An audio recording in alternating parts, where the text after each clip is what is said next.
श्री राधा। नारद भक्ति सूत्र देवऋषि नारद द्वारा रचित ग्रंथ है।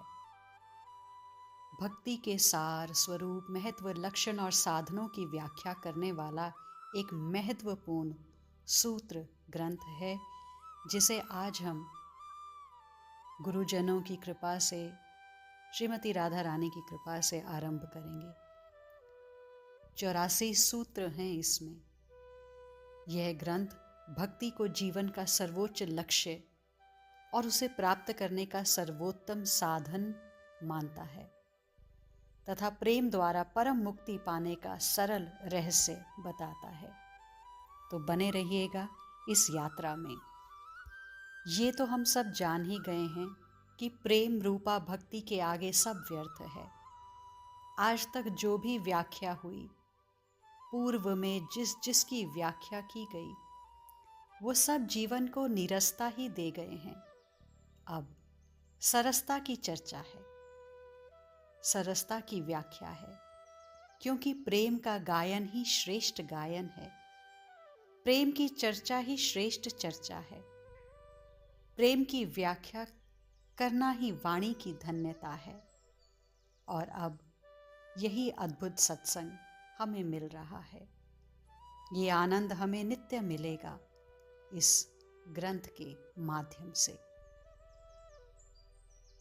हमें पहले यह समझना है कि भक्ति है क्या, भक्ति की व्याख्या क्या है। नारद जी पहले ही सूत्र में कहते हैं, अथातो भक्तिम व्याख्यास्याम। जय हो इस प्रेम की, जय हो इस अनिर्वचनीय तत्व की। बहुत व्याख्या हो गई जीवन में। अभी तक बहुत कुछ सुन लिया, बहुत कुछ पढ़ लिया, कोई लाभ खास हुआ नहीं। अब नारद जी यहाँ कह रहे हैं, अथातो, अथ याने अब हाँ, इस 84 सूत्र के गायक स्वयं देवऋषि नारद जी, इन्होंने बहुत कुछ गाया है, बहुत कुछ कहा है। भक्ति पर ही इन्होंने क्रिया प्रधान नारद पंचरात्र का योग समस्त जीवों को प्रदान किया है, परंतु वो तो क्रिया प्रधान है। अब ये विशुद्ध भाव प्रधान एक मार्ग प्रशस्त करना चाहते हैं। ऐसा भक्ति का मार्ग जो जब मनुष्य के हृदय में प्रकट हो जाए तो अपने आप समस्त गुणों का आविर्भाव होने लगे।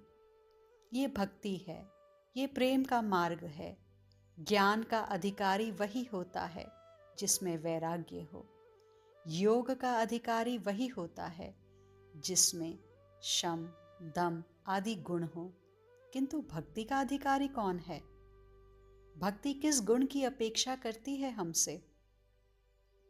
ये तो वही बात हुई कि माँ तुम्हें दूध पिलाती है तो क्या अपेक्षा करती है कि जब बालक दूध पीना सीख लेगा तब मैं इसे दूध पिलाऊंगी? क्या ऐसा सोचती है माता? नहीं, माँ तो बालक दूध पीना भी नहीं जानता, तब भी बालक के मुख को खोलकर अपना स्तन बालक के मुंह में दे देती है। ऐसे ही भक्ति माँ है।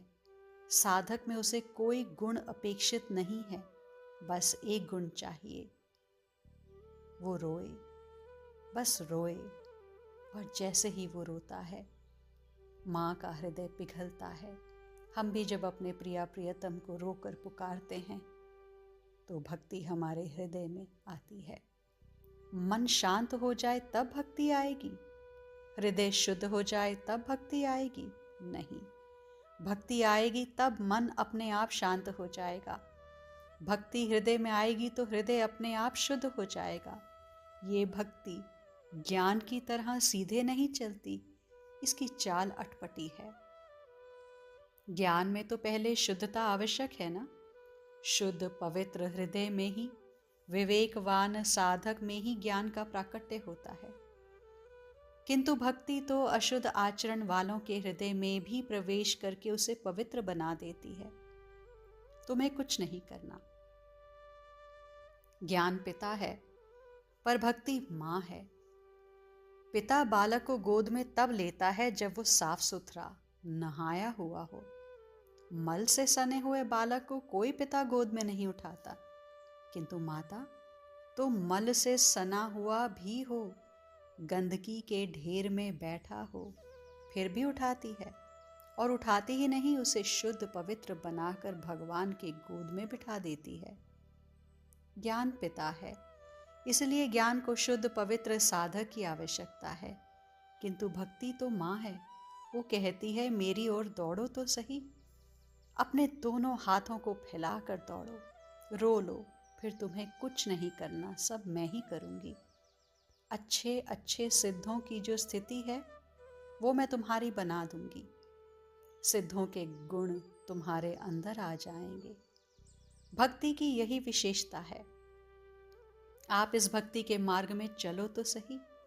कुछ सीखने की आवश्यकता नहीं है, भक्ति सब कुछ स्वयं तुम्हें सिखा देती है। भक्ति की अब हम व्याख्या करेंगे। ये प्रथम सूत्र है और इसमें ऐसे 84 सूत्र हैं,